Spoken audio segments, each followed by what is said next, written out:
Justin, how are you feeling right now after the victory? Great, fantastic. Like I feel like I got in the fight.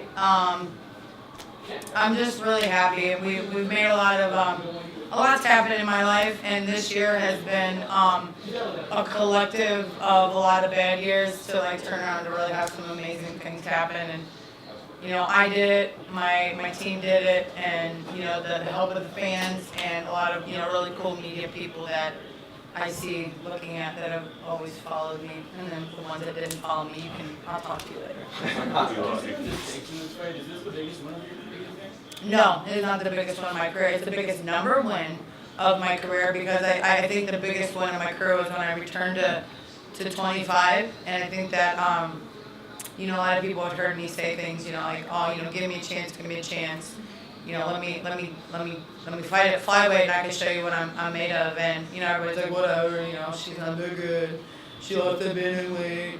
Like I weighed out at 136 just a minute ago. Like I'm not that big of a girl. I tried, I didn't succeed, and I look at it as like you have a sprinter and a long distance runner. I was trying to run a long distance race while I was a sprinter, and I'm so thankful for the chance to have given a second chance at my career.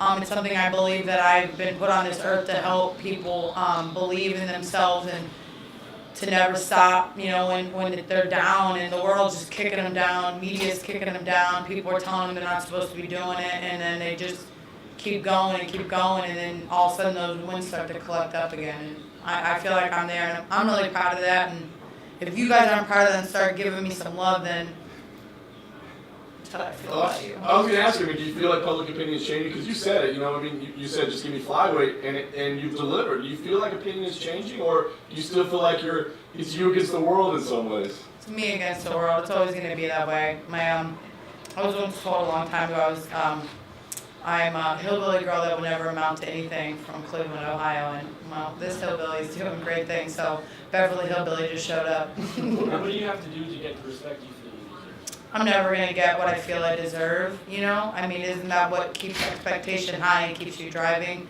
for the better things? So it's probably never going to be what I want. I'm a hard worker, and no matter what it is, I'm always going to keep striving to be better, but I do feel I've earned my right to get a title shot. I've earned my chance at whoever has that title to be given a chance to, change my life and to help other people, maybe see my story and see some of the things that I've been through, and they might maybe make that decision to go for that job they always wanted, or go for that guy they always wanted, or go for that girl, or, go and do something that they felt that, everyone told them they couldn't do or wouldn't do because it wasn't there, but then they created it. So, my name holds true, I believe.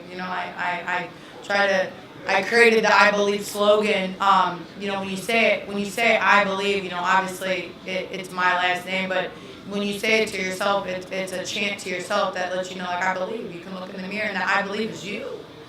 So I believe in me, and I hope that other people use me to believe in themselves, and if they don't, then hey, whatever. I'm still doing me anyway. So. Will you accept anything other than a title shot?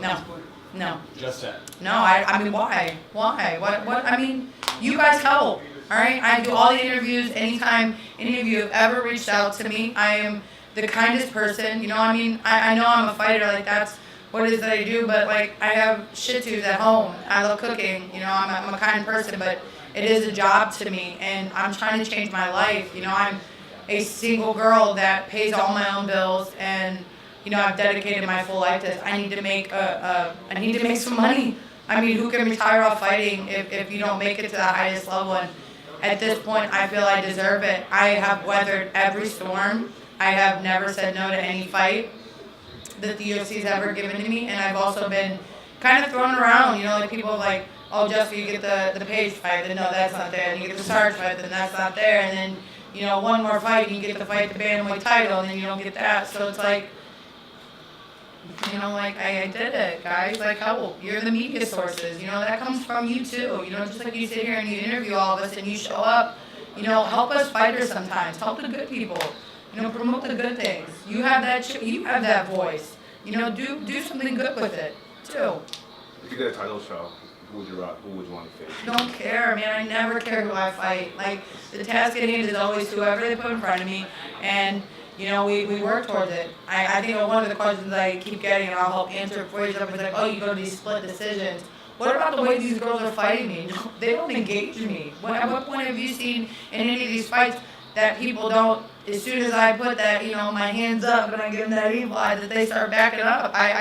I'm doing the best that I can. I'm working on every fault that I have, because believe me, everything you guys say, good and bad, not even just you, but other people, that I listen and I take the positive and the negatives and I go back and I fix it. I've been working on my wrestling with so many amazing young boys that aren't, you know, they're doing it just for the fun of it and to be involved with me, and they're helping me and I'm learning it. You know, I'm getting better every time. I'm showcasing more, am I not? You know, every time I go in the fight, I'm kicking more, I'm punching more, I'm elbowing more. Like, you wanted to see me evolve, and I'm evolving. You know, and I'm also growing up as a young lady. I'm 32, so I'm not a spring chicken. I'm a middle-aged chicken.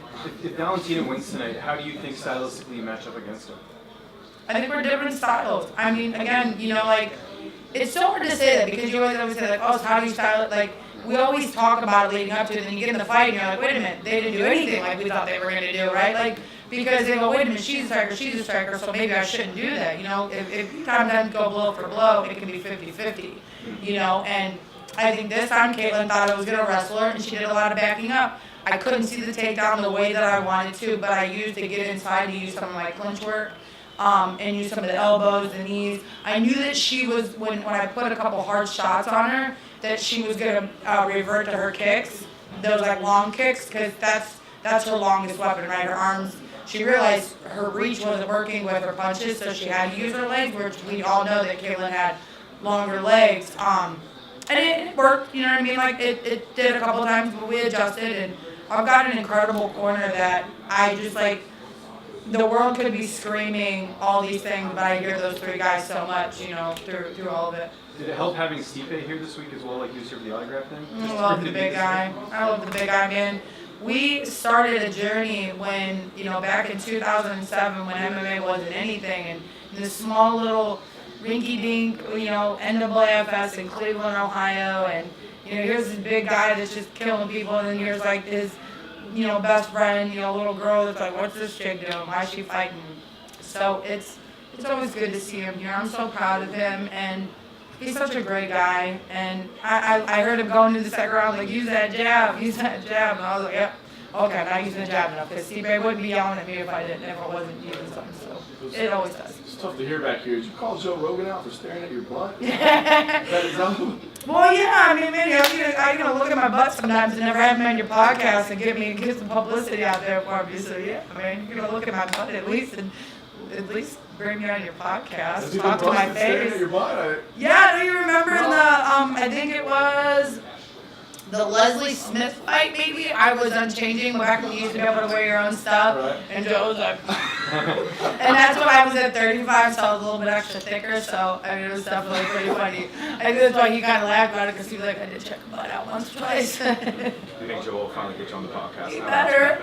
I mean, I think so, because he definitely went over to my corner and gave them a high five, and then he started laughing at me, so, hey, you know, I thought it was funny. Is the plan still going forward to not have a manager? It seems like you like to be able to control your own destiny in that regard.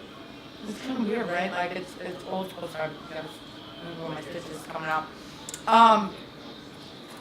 Yeah, you know, I don't know what's going to happen with me manager-wise. You know, like, I mean, I don't feel like I need someone in the MMA industry. Anybody want to help me? Or, like, I don't want an MMA manager. I'd love to do some, like, other things, you know, in the world. Like, I'd love to be on, like, a sitcom or something, or, you know, something cool like that. That would be fun, you know, or, you know, do something different. I mean, it doesn't have to be movies or anything like that, but, you know, I did renegotiate my own contract with Dana myself. I went in and asked him previously to this fight that I wanted a title shot, and he told me no. So, I mean, hey, at least I asked myself, and not paying someone 10% of my money to go ask the same question I can ask myself. So, as of right now, you know, I got a really good group of people around me, and we'll see where it goes. Maybe someone will spin my mind to be really incredible, and I want to give them a portion of my life. Because, hey, they're taken from Athena, all right? And Athena, if you don't know, that's my little shih tzu, you know, and she deserves the best. She's here. I can't wait to see when I get home. And nobody takes food out of her mouth. Jessica, you lived up to your name, the evil eye. You went right for the eye. Does that make this more of a trademark victory, or just a happy coincidence that maybe you'll frame it on your wall when it's all said and done? A happy coincidence, you know. I got the nickname years ago, Evil Eye. You know, obviously my last name being Eye, but evil was just like, they'd be like, man, Jessica, you're so sweet, but you in the cage, you're just so evil. And then like I learned I could do the eyebrow, and then they were like, you should call yourself Evil Eye. And I'm like, you know what, it fits. Because you can't, as a fighter, you can't give yourself your own name. Someone else has to give it to you, so my team gave me it. Thanks, guys. Thank you. Thank you.